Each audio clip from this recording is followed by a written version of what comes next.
Sindh high court Sindh public service commission तरफां 2018 में वरतल गडियल चिटा भेटी वारा इम्तिहान रद्द करे छड़िया। मेडिकल ऑफिसरन जा वरतल इम्तिहान बि कलअदम करार न विया। अदालत कमीशन चेयरमैन जी मुक़ररी कानून जी उपतड़ करार ॾेई छड़ी।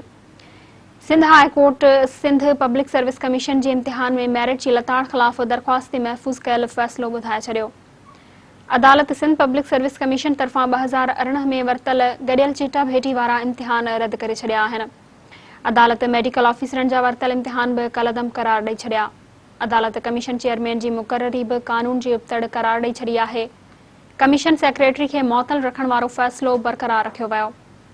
अदालत सिंध पब्लिक सर्विस कमीशन खे 1989 एक्ट तहत वधीक कम करण खां रोके छॾियो आहे। अदालत चयो त कमीशन 1989 वारे एक्ट तहत हाणे वधीक कम नथी करे सघे।